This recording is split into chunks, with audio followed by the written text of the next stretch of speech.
தாய் தமிழ் உறவுகளுக்கு வணக்கம். தாவேகா பேச்சாளருக்கு அரசு பதவி வழங்கினார் ஜோசப் விஜய் என்ற தலைப்பில் இந்த காணொளியை காண்கிறோம். தமிழக வெற்றி கழக பேச்சாளருக்கு அரசு பதவி வழங்கினார் ஜோசப் விஜய் என்ற தலைப்பில் இந்த காணொளியை நாம் காண்கிறோம். சற்று முன் தமிழக வெற்றி கழக பேச்சாளர் லைலா மணி அவர்கள் தமிழ்நாடு பாடநூல் நிறுவன தலைவராக நியமிக்கப்பட்டுள்ளார். தமிழ்நாடு பாடநூல் நிறுவன தலைவராக தமிழக வெற்றி கழகத்தின் பேச்சாளர் லைலா மணி நியமிக்கப்பட்டுள்ளார். இது கல்வி சம்பந்தப்பட்ட விஷயம், மாணவர்களுடைய எதிர்காலம் சம்பந்தப்பட்ட விஷயம்.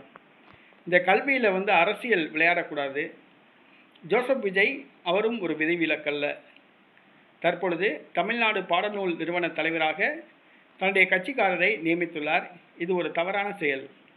தமிழ்நாடு பாடநூல் நிறுவன தலைவராக யாரை நியமிக்க வேண்டும் என்று சொன்னால் ஒரு கல்வியாளரை நியமிக்க வேண்டும். அப்போ தான் அந்த பதவிக்கு சிறப்பாக இருக்கும். சும்மா மைக்கை பிடிச்சிட்டு அரசியல் பேசுகிற ஒரு ஆளை கொண்டு வந்து தமிழ்நாடு பாடநூல் நிறுவன தலைவராக நியமிக்கிறது தவறான செயல். கடந்த ஆட்சியில் ஒரு குடிகாரனை இந்த பதவியில் அமர்த்தினாங்க. பட்டிமன்ற பேச்சாளர் லியோனி அவரை அந்த பதவியில் அமர்த்தினாங்க. அதுக்கு முன்னாடி ஒரு கிளவி ஒன்று இருந்துச்சு, அதிமுக முன்னாள் அமைச்சர் வளர்மதி. அந்த அம்மாவும் மைக்கு பிடிச்சி பேசுகிற ஆள் தான், பேச்சாளர் தான், அசிங்கமாக பேசும்.